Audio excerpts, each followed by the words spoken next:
மனிதன் அவனுடைய பழக்க வழக்கங்களுக்கு அடிமையாகவும் அதிலிருந்து எவ்வாறு மீண்டு வருவது என்பதை பற்றியும் நாம் இந்த காணொலியில் தெளிவாக பார்ப்போம். மனிதன் தான் கடைபிடிக்கும் பழக்க வழக்கங்களுக்கு கட்டுப்பட்டவன்.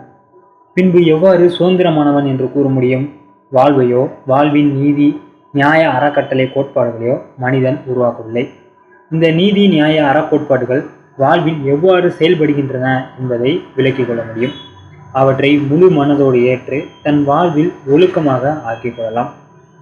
சமூக வாழ்விற்கு பயன்படும் சட்டத்திட்டங்களை மனிதன் உருவாக்க முடியும்.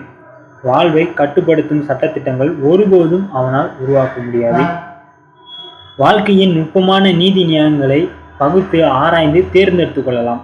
அந்த நுட்பமான பிரபஞ்ச நீதியை எவராலும் உருவாக்க முடியாது, எவராலும் அழிக்கவும் முடியாது. இயற்கையாகவே மனிதன் பழக்கங்களுக்கு ஆட்பட்டவன். அதை அவன் ஒருபோதும் மாற்ற முடியாது. ஆனால் அந்த பழக்கங்களால் அவனை மாற்றிக்கொள்ள முடியும். அவனை கட்டுப்படுத்தும் இயற்கை விதிகளை அவனால் மாற்றி வாழ முடியாது. ஆனால் அந்த விதிகளுக்கு தக்கவாறு தன்னை மாற்றிக்கொள்ளலாம். எந்த ஒரு மனிதனும் பூமியின் புவியீர்ப்பு விசையை மாற்றுவதற்கு முற்படுவதில்லை. அதன் செயல்படும் விதத்தை உணர்ந்து அதற்கு ஏற்றவாறு தான் நடக்கிறான். மதில் சுவரில் ஏறி யாரும் நடக்கிறது கிடையாது. தரையில் மீதோ அல்லது தட்டையான பாதையில் தான் நடக்கிறான். புவியீர்ப்பு விதியை எவ்வாறு மனிதனால் புறந்தள்ள முடியாதோ அதே போலவே தன் வாழ்வின் பழக்கங்களின் வசமானவன் என்ற விதியையும் அவனால் புறந்தள்ள முடியாது. தான் பழக்கங்களின் வசமானவன் என்ற விதியை உணர்ந்து தன் பழக்கங்களுக்கு தேர்ந்தெடுத்து கடைபிடித்து அந்த விதியை தனக்கு சாதகமாகவோ இல்லை என்றால் பாதகமாகவோ மாற்றிக்கொள்ளலாம்.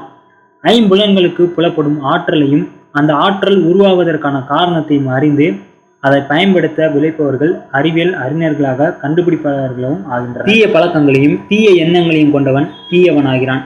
நல் பழக்கங்களையும் நல்லெண்ணங்களையும் கொண்டவன் நல்லவனாகிறான்.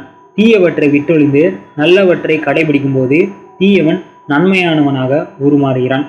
அவன் விதியை மாற்றவில்லை, தன்னை மாற்றிக்கொள்கிறான். தன் எண்ணங்களுக்கு தன் பழக்கங்களுக்கு தன் வசமானவன் என்று உண்மையை உணர்ந்து அதற்கேற்ற போல் தன்னை மாற்றிக்கொள்கிறான். என்னால் முன்னேற முடியாது, என்னால் தீய பழக்கங்களிலிருந்து மீள முடியாது, என்னால் இயல்பை மாற்றிக்கொள்ள முடியாது, சுய கட்டுப்பாடுடன் என்னை நான் நிர்வகித்துக் கொள்ள முடியாது, என் பாவங்களிலிருந்து என்னால் விடுபட முடியாது. இது போன்ற அடிமை வயப்படுத்தும் எண்ணங்களை முதலில் விட்டொழிக்க வேண்டும். இந்த முடியாது என்கிற எண்ணம் அவன் மனதில் தான் படிந்துள்ளது, அது வேறு எங்கும் கிடையாது. இவை போன்ற முடியாது என்னும் எதிர்மறை எண்ணங்களை களைந்து எரியப்பட்டு அவனிடத்தில் முடியும் என்ற நேர்மறையான எண்ணங்கள் நுழைக்க வேண்டும். பழக்கங்களே நம்மை அடிமைப்படுத்துகின்றன. அந்த பழக்கங்களே நம்மை விடுவிக்கவும் செய்கின்றன. எண்ணங்கள் தான் முதலில் பிறக்கிறது. பின்பு மெல்ல மெல்ல அவை செயல்களாக மாறி நிலை பெறும் பழக்கங்களாக உருவெடுக்கின்றது. எண்ணங்களை மாற்றியமைத்தால் அதை தொடர்ந்து நடைபெறும் செயலும் தன்னால மாறும்.